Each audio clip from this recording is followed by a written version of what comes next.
Hello, friends. Welcome back to our Dream Big Nation podcast. As you know, I just have an absolute fascination for people and their life stories and their journeys. Every one of our conversations is helping me grow into the woman that I'm meant to become, and I hope they're helping you do the same. So today, I have a new friend that I'm having join us that I just fell in love with the first time we talked. It's Christina Martel. Christina, welcome to our show. Hi, thank you so much, Lisa, for having me. Look at that smile on your Absolutely. face. You too. Right back at you, sister. She and I tell you, this woman, talk about an inspiring story of reinvention. Christina, you have worked in so many different industries. Yeah, You have moved 33 times. You raised yes, 8 children. yes. I mean, we have a lot of juice to talk about. So Thank you. I would love for you to just give our listeners just kind of a little 2-minute backstory. Just tell us a little bit about, your early story and what brought you to where you're at today. Okay, so what got me from there to here? Well, I'll tell you, it's a rainbow journey. It really is. It's a rainbow journey. It. I started in business. I graduated from college in 1982. It's interesting because I've been around a while. So right before that, I had met and married my second husband. He had 4 children. I had 4 children. And we all thought that was a great idea to get You were married. the Brady Bunch. We were indeed the Brady Bunch without any money. Not quite the same, no maids or any services. So, yeah, so there were 8 of us, 8 children, 10 of us. And at the time, I was bartending because I had been a single mom. I didn't have a college degree and I was a bartender. And when I got into that situation, I said, okay, that's it. I'm done. I said, I've got to go to college and get my degree. So in the middle of all of this with these, bartending and working and, at nights, and then I decided to go back to college. So I went back to college and 7 years later, I got my degree and instantaneously went from being a bartender to being a member of a software company as a Okay. salesperson. And that started my journey. It was 1986. I started that journey with graphic communications and then Lotus Development, which was a big company at the time. This was back in Massachusetts, by the way, Okay. and then moved out here. Spent time there, and also went to Polaroid for a while, where I will never forget one meeting we had. All of our C-level women managers were called into a room, and the vice president of sales, who was a man, said, among other things, "Girls, you've reached the pinnacle of your career at Polaroid. You're not Stop going to go it. any Are further." you kidding me? No, I'm not kidding. This is in the 80s. Oh my goodness. And that time I said, really, how interesting for that. So, so when the Wow. opportunity presented itself, I sold my house there. I had been divorced. I sold my house. The kids were grown. I went out to California. I love it. The land Wound of up, opportunity out here. And yeah, you've had a lot of iterations of yourself. You were in corporate for a very, very long 25 years, time. 25 years Yep. in corporate. Yes.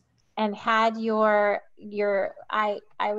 call it your golden handshake given to you a couple too many times 5 times. and decided to hire yourself, which I think is brilliant. Yeah. So tell us about that first entrance into entrepreneurship and what you were doing with your son at the time. Well, I was there. I was in Silicon Valley and decided to move my own children. My 4 children had all relocated to Southern California, and so I decided after 5 golden handshakes that I was leaving Northern California. I had a home down here in Laguna Niguel. Moved into that home and wasn't doing anything at the time when my son John, my late son, actually John, invited me to join his company as a telemarketer. Now realize, Lisa, I was an executive in Silicon Valley. I was making a good 6-figure salary. Okay. Right. So I moved down to Laguna Niguel into my home my darling son invites me to work for his company, an insurance company, and said, gee, Mom, you can start in our telemarketing department and we're going to pay you $8 an hour. I love it. I said, John, how lovely of you to do that. After all the poopy diapers I changed for you, you're giving me $8 an hour. I love that. Mm-hmm. So I was there for 2 weeks, learned what I needed to learn, and started my own company. I love it. I love it. Yeah. Goodbye. Well, and you said a couple things. We're in the midst of the COVID crisis for those that are listening to this later, and so many families have been impacted by layoffs, and maybe not even a horizon in sight as to when they'll find something new. Talk about the power that you felt and the freedom that you felt when you hired yourself, when you really purposely took that gamble on you. Well, it was interesting. It was so embarrassing for me to be a telemarketer in my son's company after I had managed 30 or 40 people. I just felt embarrassed. I felt embarrassed for myself that I had so fallen kind of on hard times. So when I decided, I just said, I can't do this anymore. So when I decided I was going to take my own reins, I was terrified. I was absolutely. Of course, it's very scary. I was terrified.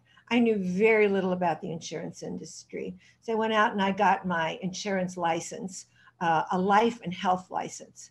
And at the time, that was 2004, 2005. At the time, individual health insurance was where I went. Good commissions, because we as brokers don't get paid by our clients. We get paid by our insurance companies. Right. So I was in that business for a while.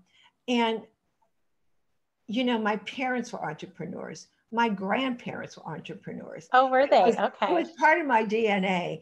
And the freedom that I felt, terrified. No health insurance, nothing to back me up, no husband, no, I was it. I was on my own. And I loved the challenge of it. Mm-hmm. And, I was reading this book, and I'm still reading it. I read it over and over again. I'm going to just grab a quick copy of it here. It is Secrets of Six-Figure Women by Barbara Stanny. I don't know if you've read it. Oh, I need to write that one down. Yeah, it's a great book. And one of the things that she talks about that hit me so clearly is when I talk to other women who want to start their business. She said one of the biggest things when she interviewed several six-figure women who started their own businesses. And one of the biggest reasons for failure is that many women have a poverty mindset. Yes, so true.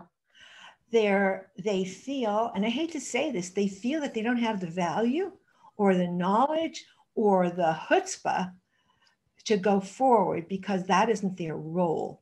And that was the biggest thing I took away from this book, aside from the amazing stories, and you do have to read it, of women who just fought through illness and crazy things to start six-figure businesses. But the biggest one to me was this mindset of poverty. Mm-hmm. And 100% of the time, people fail with that mindset. 100%. Oh, absolutely.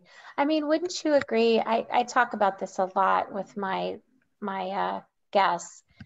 In my experience, it's really about 90% mindset, your success. Oh, yes. It's like skill set, that's nothing. Like anyone can learn to do anything, in my That's opinion. Right. I knew nothing about insurance. I mean, nothing.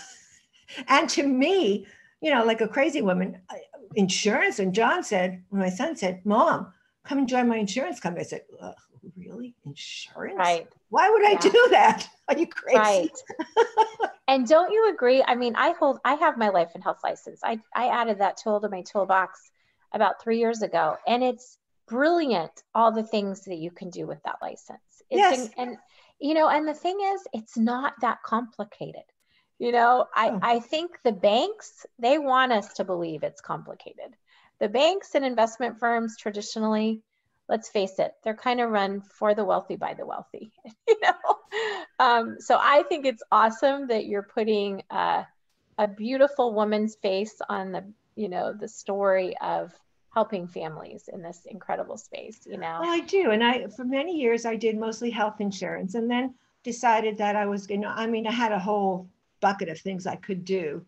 I sold health insurance. And then, as Obamacare came along, the commissions, frankly, as much as I loved doing it, the commissions went almost down to zero. The insurance companies took a lot of that in-house. And as brokers, we were kind of left on the street scratching our heads. What are we going to do? So a lot of us transitioned into life insurance. And I happen to love doing, I loved doing that for a while. Index Universal Life with living benefits, fabulous product. And then Doesn't everyone need to know about that product, Christina? Yes, everyone needs to know. And it's if like, anyone it's the most beautiful product. Call me. Right. It is one of the most fabulous products, Index Universal Life with living benefits. It protects you from all ends. Not only do you have your life covered, but you have chronic illnesses covered. All different kinds of illnesses are covered, where you can take money from your death benefit tax-free and use it today when you need it, if you get sick. Yeah. I mean, we're calling those really the pensions of the millennials now.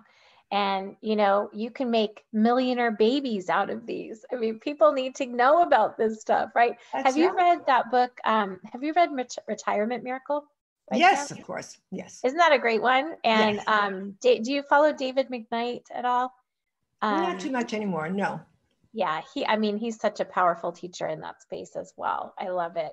Yeah. So you did decide to really kind of become a specialist at some point in the Medicare space. And I love your tagline.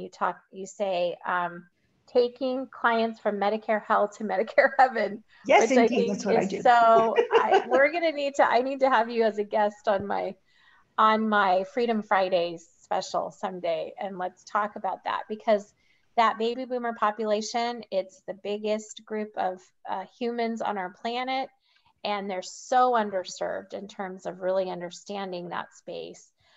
Give us kind of, how did you decide to specialize, and give our listeners kind of a quick 411 on that space? Well, that's a good story, actually. I was very involved in IULs, Index Universal Life, and I am on Medicare. I turned 65 a while back and got onto Medicare. And when I did, that was several years ago, actually, some years ago, I was so confused. I was so confused about Medicare. I never even thought about using it as insurance or selling it and so forth. And as I got older, and my friends got older and were saying, gee, I got this thing from Medicare, I don't know what to do. And it occurred to me that I'm in that space. I live in Laguna Woods, which is that space. I need to understand it better. And once I really got into it, I studied it a little bit. And once I started studying it, I said, wow, I'm here. I understand it. I think I have to educate people about it. So that it's really about education, and you have no idea how many people that call me eventually say, I don't know what to do. I got on that A and B stuff, and Christina, I understand that you know what you're doing, and I don't know what to do. Was I supposed to have B? Do I have to have A and B? So it occurred to me that, oh, Christina, you can really help those people. You know what you're doing. You actually do, for a change. I know what you're doing. Well, and I think you bring up a really good point, because I feel like your example in your lifetime to me, Christina, is just exemplary, because you've continued to evolve in your life. And, I'm sure you could retire now, but you have so much energy and you have so much to offer your community. And don't you agree that brings you joy, whether you were paid for it or not, helping your community? And I bet you would do these classes for free if I do them for free. Right. I do everything for free. Right. The only time I get paid is if if somebody purchases a Medicare plan. If you actually help a family, right? Help basically. A family with get covered with great insurance. But I do it because I love it. I spent Mm-hmm. time on the phone this morning with a friend, for an hour explaining something that I will never get paid on. Yeah. But it brings such joy to my, thank you so much for helping me figure that out. It brings me Yeah. so much joy. Well, Yesterday, and the I same think, thing. I think it brings up a really good point because I feel like, so you talked about getting that degree, okay, long ago. That accomplishment, it was like a Check. checkbox that you Yes. had, right? Yes. So I heard this from one of my guests the other day, and it just was such an aha moment. She was talking about so oftentimes people, they get their degree. It's something that is obtained. And then it's like that box is checked. And so many people, they never learn again. They never, learn a new skill. They never become a new, version of themselves. And, your experience, you've had so many iterations. And, talk about the joy that you have now, because you really seem like you found what you were meant to be doing all along in At some this way. point in my life, Yeah, and at this point. this is what I want to project. We as women go through so many stages. I was married at 19. That was just the way it was when I was a kid. We married at 19. 21 here. Yeah. Yeah, you had all your kids in your 20s, and then you're supposed to live happily ever after with your husband, which of course never happened for me. And then I got another husband, and that was okay for a while. But there are stepping stones along the way. And the first checkbox really for me in moving my life, I had a dream one night. It was really the truth. And I envisioned myself in that dream as a 40-year-old bartender. Now, there's nothing wrong with bartending, but I could see, because when I was a single mom, that's how I supported myself and my children. Right. So, Right. but I said, a 40-year-old bartender, no, that is not going to happen. How is that not going to happen? I have to go back to school. And with 8 children and a job bartending, going back to school at night was a lot of work, let me tell you. Mhm. And as I said, it took me 7 years to finish my degree. And that was a checkbox, but it opened that door to my next step. And it was a very deliberate, strategic move in my that I engineered, because interestingly enough, my advisor at college at the time was a woman who was thinking of marrying a man who had 3 children, and she had 3 children. And I Oh, advised wow. her, don't ever do that. It's crazy. If you want to Right. be crazy, do it. But if you don't. Right. Anyway, long story short, she got me into my first software company. Right. And then Yeah. it was strategic again. Then I moved from one company to another that had a higher level of prestige. And then when they disappointed me, I said, oh no, I'm making the decision. And Mm-hmm. this is the Mm-hmm. biggest difference. You just can't let the waves roll you along. And then No. someday you smash on the beach and say, what the heck happened to my life? I'm 65 years old and I'm lying on a beach and I haven't accomplished anything. Mm-hmm. I think Mm-hmm. there's a level of luck. I think there's a level of serendipity. And I think there is a level of strategic planning. Well, And and I know your faith is a big part of your life too. Let's talk about that because you and I spoke about that a little bit. Um, I mean, my belief is that there is a good plan for our lives. Now, it's not an easy plan. There's no promise of that, but it's so good. And, tell me about what your faith has done for you in your life and that perseverance and consistency and not giving in to self-doubt and things like that. well, there's a couple of different sides to that. I am not a person who works within one religion. I Right, am. right. I feel that there is a higher power, a spirit, God, Mm-hmm. that helps us and angels. Mm-hmm. I truly believe that there are angels. We're born with an angel. They support us through our lives, and that there is a plan for us. And as difficult as our lives might seem sometimes here in Southern California, all the complaining I hear and difficulties I hear, I think of, and then I'm reading on, you know, about Ethiopia or this country or that country. And I say to myself, Christina, please put your head under your pillow. Right. Stop it. Yeah. Stop it. First world problems, right? Yeah. So I feel that the universal goddess, certainly I believe in that power of that power of moving us along. I also came from a family of entrepreneurs, and my parents were immigrants from Germany. They came over here. They didn't know any English. They never worked for a company. I know my mother was a maid at one time, and my father was, I think he was a waiter.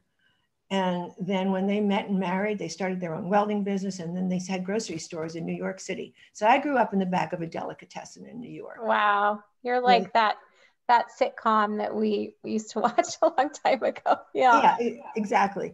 So that faith of knowing what that life of an immigrant or an entrepreneur immigrant looked like, and that it was never easy, but there was a lot of joy in it. I have to tell you that.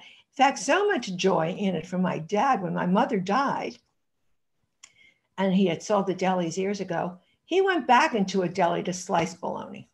Oh, did he? Oh, I love it. Yeah. Well, and I mean, I think you hit on something, because you've had a lot of things you've had to get over. You shared with me that you lost everything in 2008. Much harder losing a child. Yep. There's so many things that you've overcome, and yet here you are, you know, just again, you're helping families, you're, you know, doing what you're meant to do. And I think it's a great lesson for our listeners, because so many people, they never try something new.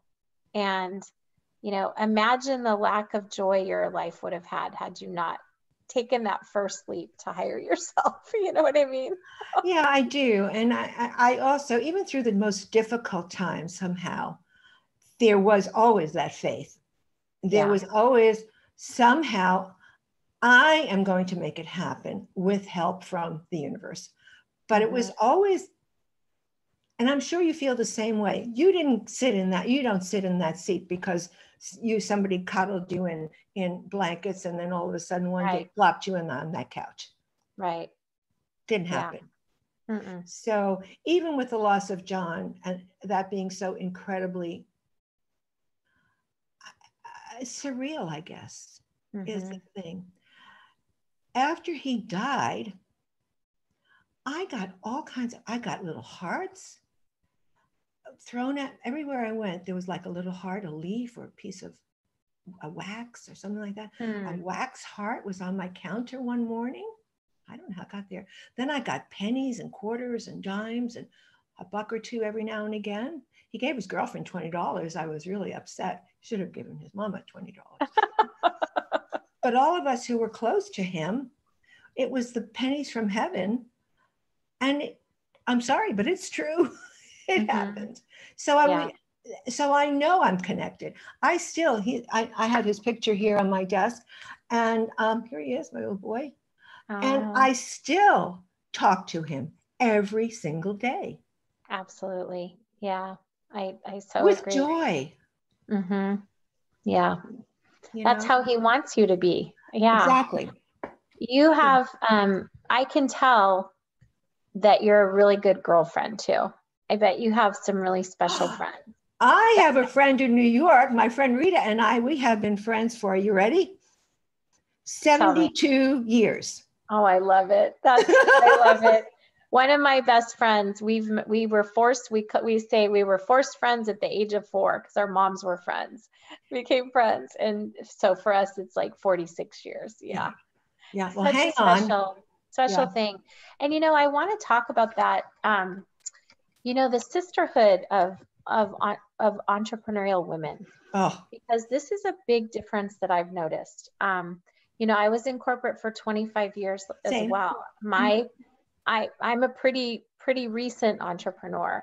And it's one thing that I've just marveled at is the difference in how women treat each other in this space compared to corporate. I did have some lovely women that I worked with in corporate, but unfortunately it was very much it just a constant competition, and just not necessarily the nurturing souls that women naturally are. And I'm curious what your experience was, and how different it is, in this space where we really are, I believe, just lifting each other up, quite frankly. Oh, I agree. Corporate was there wasn't one woman along that ever helped me get along, ever. Why is that, do you think? I Competition, had I think. myself. The men were much better, to be honest. Yes, the men were much better. I had help from men. I had great male mentors, but I never had female mentors, which was surprising to me. And I was kind of upset by it because I had great girlfriends. Yeah. But in this space, all the Zoom calls that we're doing, I am overwhelmed by the kindness and support of women in this entrepreneurial space. Me too. I'm absolutely overwhelmed. For example, just you, Lisa, you met me one time, you've invited me to be on this amazing call with you. I mean, why would you do that? It's, they wouldn't do that in corporate. Sorry, would not happen. Right. But here we are. And I have so many women friends we help each other and take each other by the elbows and help us along. And you know that you can call people if you need help. Yeah. It used to be that we weren't calling people for help. And yet as entrepreneurs now, having been an entrepreneur for a long time, I know the people I can call and get help from. And likewise, you and I are both as happy to help anyone else. I'm so happy to help another woman along. Right. So happy to do that. It's really a big difference. It's so women. A special, it's like, I mean, let's talk to those women that are still in corporate. Like, it doesn't have to be that way, friends. Come and join us. So yes, it's scary, but isn't it so exciting at the same time? It's so exciting. And if you want a little help along the way, there's a great book by James Altucher. He's a financial guy. Oh, I love him. I love him. He's kind of a Looney Tune, brilliant, genius finance guy from New York City, which of course I am from New York City. So I have an immediate affinity for him. He wrote a book called The Side Hustle Bible. And one of my favorites. I love that book. Isn't it wonderful? So even if you are in corporate, take a look. I mean, the book is a few bucks. Get this Side Hustle Bible. I mean, Have you read the one Choose Yourself that he wrote? I have it on the shelf. Yes, I read it a while back. I haven't read it in a while. Yes, but I do have it right on my shelf. I love it. Well, and I mean, that's what I do is I'm a business matchmaker. That's what I help people do. There's so many ways to make money out there. Their opportunities are everywhere, They are. It's so exciting. Well, you and I can't believe it. We're almost out of time here. So I know it's gone by so fast, but I wanted to ask, like how can our listeners get in touch with you? What would be some ways that you can help those that are watching there or listening? They may be either in that space where they need that Medicare help, or they likely have parents that do, because I know there's very strict parameters around marketing to the the older population. Seniors, yes. Yeah, to the seniors. Tell us about that. Well, the best way to get a hold of me is directly. Just call me. I don't know how you want me to give my information out. Say your number right now. Right now. Area code, call me, 949-677-7631. 949-677-7631. Christina Martel. And we'll be sure and put that in our copy when our newsletter goes out with, we'll include your email too, in case. That's Christina at ChristinaMartel.com. And make sure, if you happen to be interested in Medicare, go to martelinsurance.com. It's a great website. It allows you to push a little button and set up a consultation with me. There is never a cost to work with me. And if Medicare is not what you want to speak about, call me anyway. If you're starting a business, the first time we met, we talked for an hour. Like, we just immediately became friends. It's so nice to see you. Well, and you're licensed. Are you licensed only in California, or I'm licensed in California. I work the entire state of California. Very easy now through Zoom. But one of the things I'm going to be a little admonish a little bit. You seniors, get on the computer. Get on that computer. I agree. Absolutely. There's so much amazing content. In fact, get off the news and start tuning into things like this, right? Get on the computer. Yes, absolutely. Get off the news. The news is just, I have a rule. I never watch the news. I never do. I read a little bit about it on Yahoo in the morning. And then when I am sick and tired of it, I shut that off, and I never watch the news. All through the election, I didn't watch the news. No. Well, you have to. Have you read Think and Grow Rich? Yes, by of course. chance? Yes. He talks about you need to guard your mind from all negative activity. And until they bring out a positive news network, I am not going to partake in the news either. No, that's exactly right. I so agree. Well, okay. When are you and I having coffee? We need to go, and we actually need to meet each other face to face. We could do that. Why don't we chat offline?